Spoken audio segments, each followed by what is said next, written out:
10, 9, 8, 7, 6, 5, 4, 3, 2.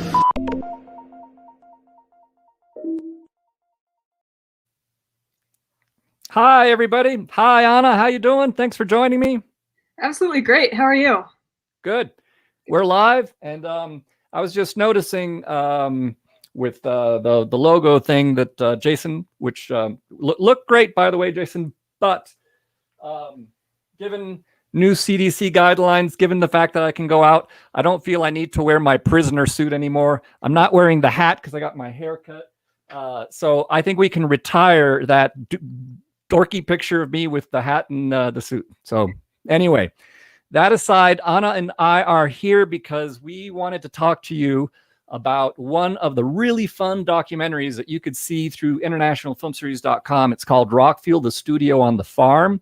And this one's actually a little cheaper than the other ones. It's only $10. And again, to remind people, we are, the distributors are being kind enough to share 50-50 with us, any profits made when you see the documentary through our website.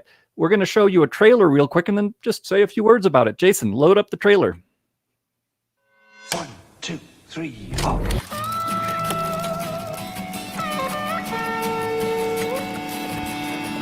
Kingsley and Charles Ward are farmers who've gone into the pop business, converting the outbuildings of their farm into one of Europe's best-equipped recording centres. That is when Rockfield became the world's first residential recording studios. We'd never been in a studio. We'd never been on a farm. Some of them lived with us. They were living in Nan's front bedroom. Freddie is in there doing the finishing touches to Bohemian Rhapsody. We turned the recording world upside down. We had an instant feeling of we can do anything here. Boy Tonto, this huge bit of cheese in his hand. It was sex, drugs, and rock and roll. Then suddenly it was a massive recession, and the music business caved in completely.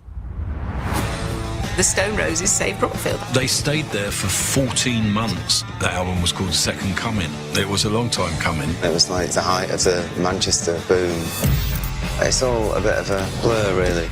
The isolation allowed us to create our own world. You could get up to whatever you wanted, so you did. It felt mega. It was like, that's what you sort of read about. You go, fucking hell, this is what it's fucking all about, it's rock and roll, man. Everyone wanted to make the songs the best they could. If that breeded a bit of competition, then so be it. With that creativity comes high emotion. That's when it all went a bit tits up. I was looking for a word which was like,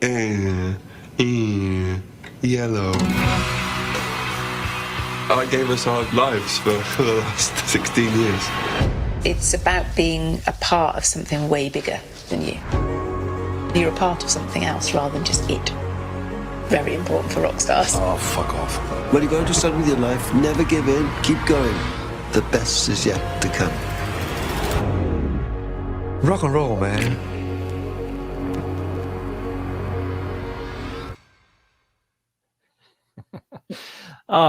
This is just a really fun doc, at least for me, is because it's, you know, I was thinking about, for a moment, I was thinking I would go out to my record collection and grab all the albums that were shot and then after, an hour into the documentary, I was like, that's just, it's going to be too heavy. But Jason, if you could show, I took a screen grab of the farm when they did an animated thing of it. And I just thought that this actually gives a really nice sense of how this place was sort of just kind of in the middle of nowhere. And again, we're going to go, the documentary starts at the beginning of when they decide, these two brothers decided to, this was 50 years ago, they decided to just, turn their family farm into a studio. And so we're going from 1975 onward. And the idea here was that musicians would come out and stay at this farm in the middle of nowhere. And they could, one of the first bands that came out was Black Sabbath. And they were next to 500 pigs in a different building. And they were allowed to basically play so loud. And this was unprecedented. And the other thing is, I think they were there for like a year. Oh, yeah. Thanks, Jason, for loading up the slide there of Black Sabbath in their early years. But they actually credit the fact that they were kind of allowed to, turn it up to 11, so to speak, with giving them their heavy metal sound.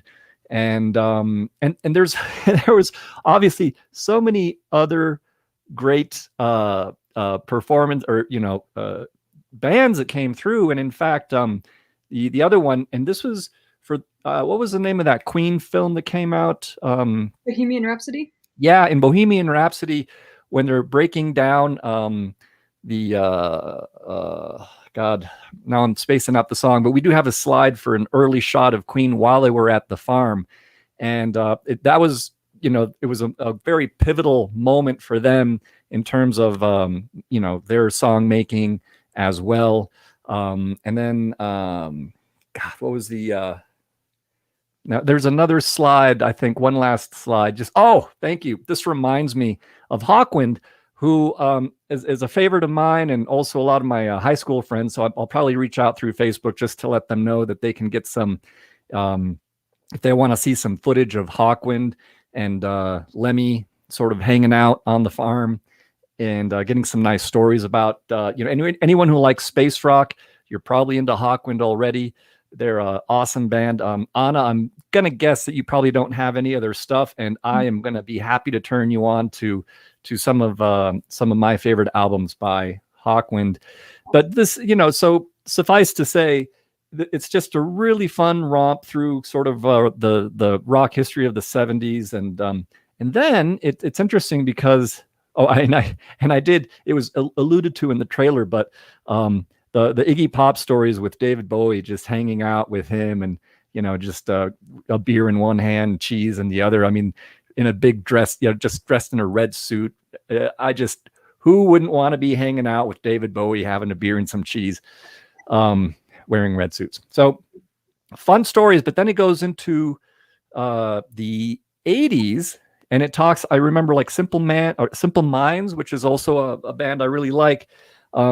They get in there, but at that point, things start to happen where some of the other labels start to get the idea that, hey, these guys are onto something. The ROCKFIELD guys, their idea of basically having like a bed and breakfast where rock bands hang out. Well, why can't we do that? And so they started to suck up some of that talent, some of that energy. And then it's, they started to hit on hard times. And then the Stone Roses come along.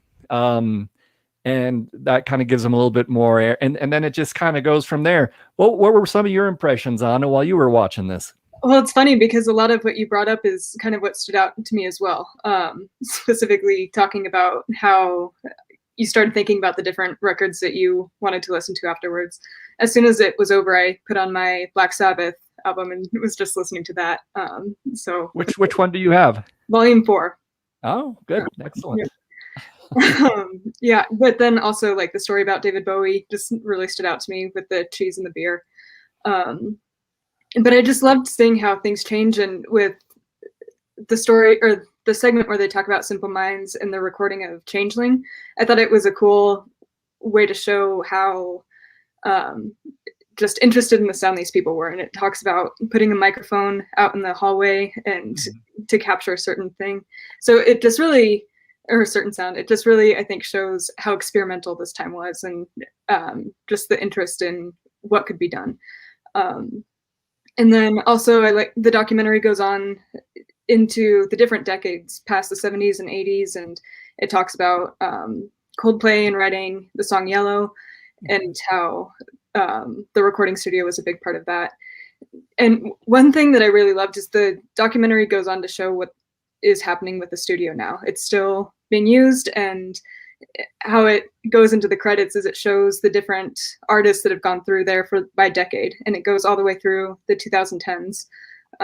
And the list just seems to keep getting bigger. So it goes quickly, but you can see a lot of these big names that it just really shows what a unique space it was. So it was a great documentary to really capture kind of the passion for music in a neat way.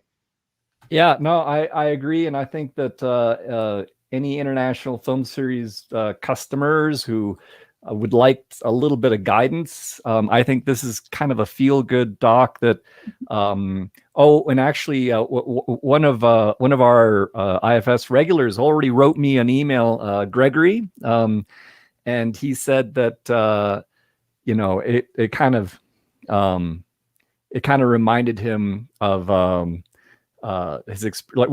just tie into Caribou Ranch for those of us locally here in the Boulder, Colorado area, because we have our own studio that was like that. Our own ROCKFIELD, which was the Caribou Ranch over by Nederland, which would be a great other documentary for any aspiring filmmaker to pursue. But anyway, Gregory was saying that he really enjoyed the early photos and a lot of the sort of ephemera that he was able to kind of pick out from the doc. So it's already getting some thumbs up from some people out there, and it's certainly something that if you like music, if you like rock music, if you're even just a musician thinking about like how important space is to the sound of what you're making, I think that this is gonna connect, and it's just a lot of fun. So we're gonna keep this one short and wrap it up. But Anna, thanks as always for joining, and Jason, thanks for cutting these things together. For those of you watching, thanks for watching, and of course, thank you even more if you're actually going to internationalfilmseries.com and watching some of the things that we have to offer. I want to remind folks we still have like a free thing that you can watch if you're into German cinema, Berlin Alexanderplatz, which is 3 hours long, and we provide a code so you can see that for free.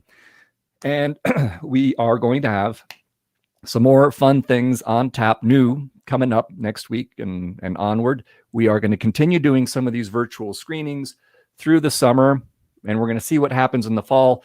We, of course, do hope to go back to Munzinger this fall, but we are waiting for confirmations. And until then, we'll keep offering up some fun things through our website. So again, thanks for listening, and tune in next week, I guess. So, and enjoy the weekend. It looks like some great weather. So, ciao. Ciao.